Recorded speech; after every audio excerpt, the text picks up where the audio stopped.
ನಮಸ್ಕಾರ. ಸಂವಿಧಾನದ ನಿಯಮಗಳು, ಅದರ ಆರ್ಟಿಕಲ್ಸ್ ಅಂದ್ರೇನೆ ಅಬ್ಬಾ ತುಂಬಾ ಕಷ್ಟ, ನಮ್ಗರ್ಥ ಆಗಲ್ಲ ಅಂತ ಅನ್ಸುತ್ತೆ ಅಲ್ವಾ? ಆದ್ರೆ ದೇಶದ ಆರ್ಥಿಕ ವ್ಯವಹಾರ, ಅದ್ರಲ್ಲೂ ಸರ್ಕಾರ ಸಾಲ ಪಡೆಯುವ ಶಿಸ್ತನ್ನ ವಿವರಿಸೋ 292ನೇ ವಿಧಿ ಅರ್ಥ ಮಾಡ್ಕೊಳ್ಳೋದು ಅಷ್ಟು ಕಷ್ಟ ಏನಲ್ಲ. ಇದನ್ನ ಸುಲಭವಾಗಿ ಅರ್ಥ ಮಾಡ್ಸೋಕೆ ಶಂಕರಜ್ಜ ತಮ್ಮ ಮೊಮ್ಮಕ್ಕಳಿಗೆ ಹೇಳಿದ ಒಂದು ಮುದ್ದಾದ ಕಥೆನ ನಾನೀಗ ನಿಮ್ಗೆ ಹೇಳ್ತೀನಿ ಕೇಳಿ.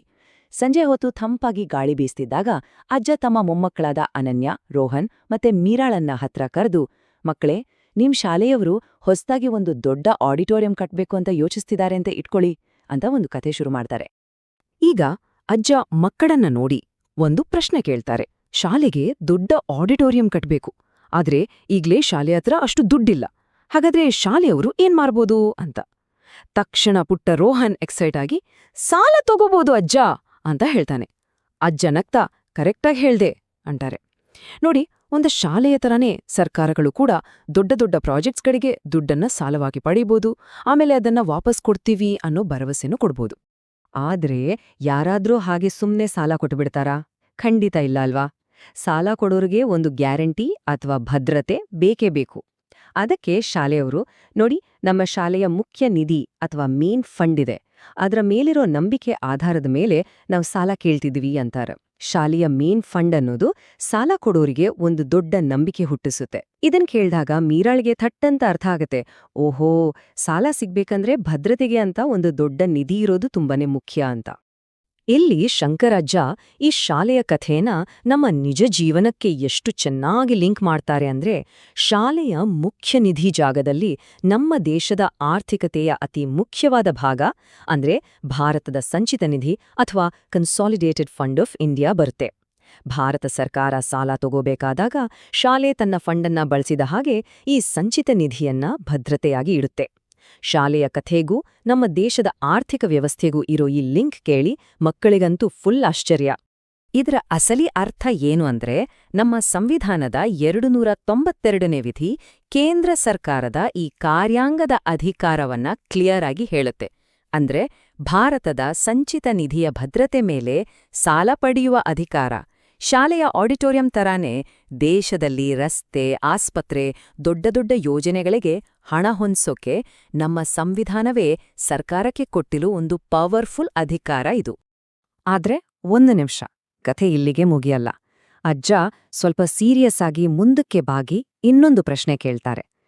ಒಂದು ವೇಳೆ ಶಾಲೆ ತನ್ನಿಷ್ಟ ಬಂದ್ಹಾಗೆ ಯಾವುದೇ ಲಿಮಿಟ್ ಇಲ್ದೆ ಸಾಲ ಮಾಡ್ತಾನೇ ಇದ್ರೆ ಏನಾಗುತ್ತೆ ಅಂತ. ಅನನ್ಯ ಮತ್ತೆ ಮೀರಳಿಗೆ ತಕ್ಷಣ ಇದ್ರ ಡೇಂಜರ್ ಅರ್ಥ ಆಗುತ್ತೆ. ಮಿತಿ ಇಲ್ದೆ ಸಾಲ ಮಾಡ್ತಾ ಹೋದ್ರೆ ಮುಂದೆ ಅದನ್ನ ತೀರ್ಸಕ್ಕಾಗ್ದೇ ಇಲ್ಬೋದಲ್ವಾ?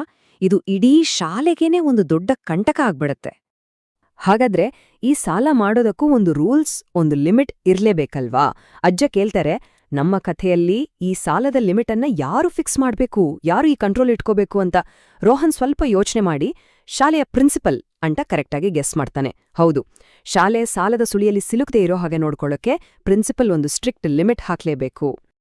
ನೋಡಿ, ಇದು ನಮ್ಮನ್ನ ಸಂವಿಧಾನದ ಇನ್ನೊಂದು ಮುಖ್ಯವಾದ ಹೋಲಿಕೆಗೆ ಕರ್ಕೊಂಡೋಗುತ್ತೆ.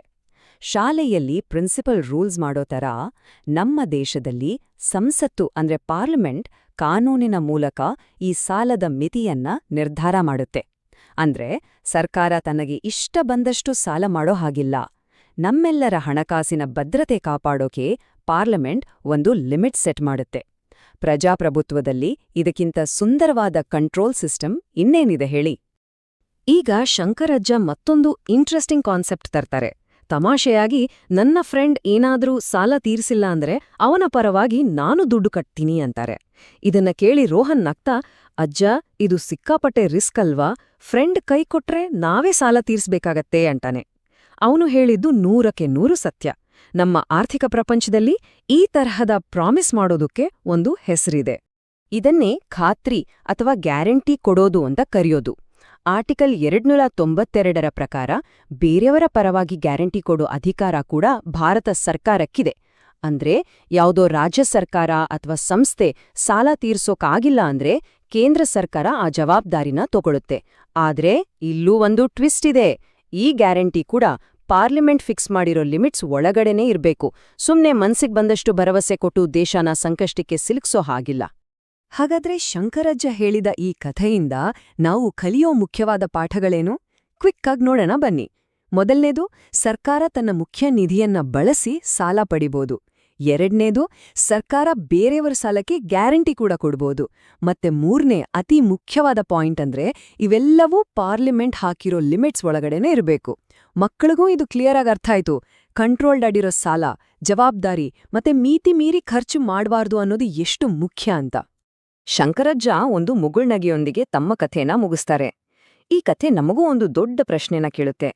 ಈ ತರದ ಕಟ್ಟುನಿಟ್ಟಿನ ಸಾಲದ ಶಿಸ್ತು ಇಲ್ಲದೆ ಯಾವುದೇ ಒಂದು ದೇಶ ಆರ್ಥಿಕವಾಗಿ ಸ್ಟ್ರಾಂಗ್ ಆಗಿ ಸೇಫ್ ಆಗಿರೋದಕ್ಕೆ ಸಾಧ್ಯನಾ? ಖಂಡಿತ ಇಲ್ವಲ್ವಾ? ಡೆವಲಪ್ಮೆಂಟ್ಗೋಸ್ಕರ ಸಾಲ ಮಾಡೋಕೆ ನಮ್ಮ ಸಂವಿಧಾನ ಅವಕಾಶ ಮಾಡಿಕೊಡುತ್ತೆ. ಆದ್ರೆ ಅದೇ ಟೈಮಲ್ಲಿ ಪಾರ್ಲಿಮೆಂಟ್ ಮುಖಾಂತರ ಅದನ್ನ ಅದ್ಭುತವಾಗಿ ಬ್ಯಾಲೆನ್ಸ್ ಕೂಡ ಮಾಡುತ್ತೆ. ನಮ್ಮ ದೇಶದ ಭವಿಷ್ಯನ ಕಾಪಾಡೋ ಈ ಆರ್ಥಿಕ ಶಿಸ್ತಿನ ಬಗ್ಗೆ ಖಂಡಿತ ಒಮ್ಮೆ ನೀವು ಯೋಚನೆ ಮಾಡಿ.